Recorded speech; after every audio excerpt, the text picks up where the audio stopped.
ओम नमो भगवते वासुदेवाय। नमस्कार दोस्तों, स्वागत है आप सभी का हमारे चैनल भक्ति ज्ञान में। दोस्तों, आज मैं आपको श्रीमद् भागवत महापुराण की कथा सुना रहा हूँ। आप सभी भक्तजन इस कथा को श्रद्धा पूर्वक मन लगाकर सुने। भगवान श्री कृष्ण आप सभी की मनोकामना पूर्ण करेंगे और आप सभी के कष्टों को हर लेंगे। दोस्तों, पिछली कथा में हमने सुना था बलि के द्वारा भगवान की स्तुति और भगवान का उस पर प्रसन्न होना। आज की कथा में हम सुनेंगे बलि का बंधन से छूटकर सुतल लोक को जाना। श्री सुखदेव जी कहते हैं, जब सनातन पुरुष भगवान ने इस प्रकार कहा तो साधुओं के आदरणीय महानुभाव दैत्यराज के नेत्रों में आंसू झलक आए। प्रेम के उद्रेक से उनका गला भर आया। वे हाथ जोड़कर गदगद वाणी से भगवान से कहने लगे। भगवान ने कहा, प्रभु, मैंने तो आपको पूरा प्रणाम भी नहीं किया, केवल प्रणाम करने मात्र की चेष्टा भर की। उसी से मुझे वह फल मिला जो आपके चरणों के शरणागत भक्तों को प्राप्त होता है। बड़े बड़े लोकपाल और देवताओं पर आपने जो कृपा कभी नहीं की, वह मुझ जैसे नीच असुर को सहज ही प्राप्त हो गई। श्री सुखदेव जी कहते हैं, परीक्षित, यूं कहते ही बलि वरुण के पासों से मुक्त हो गए। तब उन्होंने भगवान ब्रह्मा जी और शंकर जी को प्रणाम किया और इसके बाद बड़ी प्रसन्नता से असुरों के साथ सुतल लोक की यात्रा की। इस प्रकार भगवान ने बलि से स्वर्ग का राज्य लेकर इंद्र को दे दिया। अदिति की कामना पूर्ण की और स्वयं उपेंद्र बनकर वे सारे जगत का शासन करने लगे।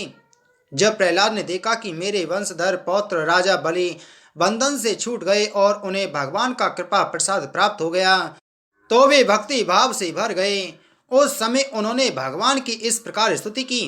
प्रहलाद जी ने कहा, प्रभु, यह कृपा प्रसाद तो कभी ब्रह्मा जी, लक्ष्मी जी और शंकर जी को भी नहीं प्राप्त हुआ, तब दूसरों की बात ही क्या है।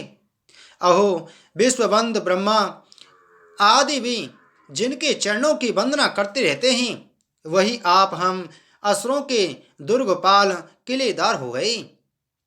शरणागत वत्सल प्रभु, ब्रह्मा आदि लोकपाल आपके चरण कमलों का मकरंद रस सेवन करने के कारण सृष्टि रचना की शक्ति आदि अनेक विभूतियां प्राप्त करते हैं। हम लोग तो जन्म से ही खल और कुमार्गामी हैं। हम पर आपकी ऐसी अनुग्रहपूर्ण दृष्टि कैसे हो गई, जो आप हमारे द्वारपाल ही बन गए। आपने अपनी योग माया से खेल ही खेल में त्रिभुवन की रचना कर दी। आप सर्वज्ञ, सर्वात्मा और समदर्शी हैं, फिर भी आपकी लीलाएं बड़ी विलक्षण जान पड़ती हैं। आपका स्वभाव कल्प वृक्ष के समान है, क्योंकि आप अपने भक्तों से अत्यंत प्रेम करते हैं। इसी से कभी कभी उपासकों के प्रति पक्षपात और विमुखों के प्रति निर्दयता भी आप में देखी जाती है। श्री भगवान ने कहा, बेटा प्रहलाद, तुम्हारा कल्याण हो। अब तुम भी सुतल लोक में जाओ, वहां अपने पौत्र बलि के साथ आनंद पूर्वक रहो और जाति बंधुओं को सुखी करो। वहां तुम मुझे नित्य ही गदा हाथ में लिए खड़ा देखोगे। मेरे दर्शन के परमानंद में मग्न रहने के कारण तुम्हारे सारे कर्म बंधन नष्ट हो जाएंगे। श्री सुखदेव जी कहते हैं, परीक्षित, समस्त दैत्य सेना के स्वामी विशुद्ध बुद्धि प्रहलाद जी ने जो आज्ञा कहकर हाथ जोड़ भगवान का आदेश मस्तक पर चढ़ाया, फिर उन्होंने बलि के साथ आदि पुरुष भगवान की परिक्रमा की, उन्हें प्रणाम किया और उनसे अनुमति लेकर सुतल लोक की यात्रा की। परीक्षित, उस समय भगवान श्री हरि ने ब्रह्मवादी ऋत्विजों की सभा में अपने पास ही बैठे हुए शुक्राचार्य जी से कहा, ब्राह्मण, आपका शिष्य यज्ञ कर रहा था, उसमें जो त्रुटि रह गई है उसे आप पूर्ण कर दीजिए, क्योंकि कर्म करने में जो कुछ भूल चूक हो जाती है वह ब्राह्मणों की कृपा दृष्टि से तो सुधर जाती है। शुक्राचार्य जी ने कहा, भगवान, जिसने अपना समस्त कर्म समर्पित करके सब प्रकार के यज्ञेश्वर यज्ञ पुरुष आपकी पूजा की है, उसके कर्म में कोई त्रुटि, कोई विषमता कैसे रह सकती है, क्योंकि मंत्रों की अनुष्ठान पद्धति की, देश काल, पात्र और वस्तु की सारी भूलें आपके नाम कीर्तन मात्र से सुधर जाती हैं। आपका नाम सारी त्रुटियों को पूर्ण कर देता है। यद्यपि अनंत, जब आप स्वयं कह रहे हैं तब मैं आपकी आज्ञा का अवश्य पालन करूंगा। मनुष्य के लिए सबसे बड़ा कल्याण का साधन यही है कि वह आपकी आज्ञा का पालन करें।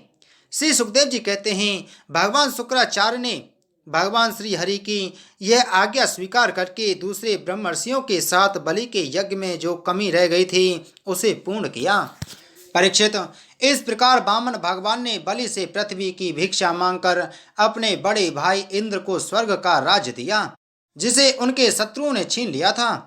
इसके बाद प्रजापतियों के स्वामी ब्रह्मा जी ने देवर्षि पितर मनु दक्ष भृगु अंगिरा सनत कुमार और शंकर जी के साथ कश्यप एवं अदिति की प्रसन्नता के लिए तथा संपूर्ण प्राणियों के अभ्युदय के लिए समस्त लोक और लोकपालों के स्वामी के पद पर भगवान का अभिषेक कर दिया। परीक्षित, वेद समस्त देवता धर्म यश लक्ष्मी मंगल व्रत स्वर्ग और अपवर्ग सबके रक्षक के रूप में सबके परम कल्याण के लिए सर्वशक्तिमान वामन भगवान को उन्होंने उपेंद्र का पद दिया। उस समय सभी प्राणियों को अत्यंत आनंद हुआ। इसके बाद ब्रह्मा जी की अनुमति से लोकपालों के साथ देवराज इंद्र ने वामन भगवान को सबसे आगे विमान पर बैठाया और अपने साथ स्वर्ग ले गए। इंद्र को एक तो त्रिभुवन का राज्य मिल गया और दूसरे वामन भगवान के कर कमलों की छत्र छाया। सर्वश्रेष्ठ ऐश्वर्य लक्ष्मी उनकी सेवा करने लगी और वे निर्भय होकर आनंदोत्सव मनाने लगे। ब्रह्मा शंकर सनत कुमार भृगु आदि मुनि पितर सारे भूत सिद्ध और विमानारोही देवगण भगवान के इस परम अद्भुत एवं अत्यंत महान कर्म का गान करते हुए अपने अपने लोक को चले गए और सबने अदिति की भी बड़ी प्रशंसा की।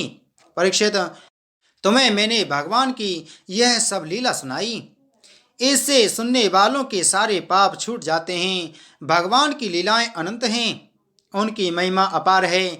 जो मनुष्य उसका पार पाना चाहता है वह मानो पृथ्वी के परमाणुओं को गिन डालना चाहता है। भगवान के संबंध में मंत्र दृष्टा महर्षि वशिष्ठ ने वेदों में कहा है कि ऐसा पुरुष न कभी हुआ, ना है और ना होगा जो भगवान की महिमा का पार पा सके। देवताओं के आराध्य देव अद्भुत लीलाधारी वामन भगवान के अवतार चरित्र का जो श्रवण करता है उसे परम गति की प्राप्ति होती है। देव यज्ञ, पितृयज्ञ और मनुष्य यज्ञ किसी भी कर्म का अनुष्ठान करते समय जहाँ जहाँ भगवान की इस लीला का कीर्तन होता है वह कर्म सफलतापूर्वक संपन्न हो जाता है। यह बड़े बड़े महात्माओं का अनुभव है। बोलो श्रीमद्भागवत महापुराण की जय। बोलो श्री कृष्णचंद्र भगवान की जय।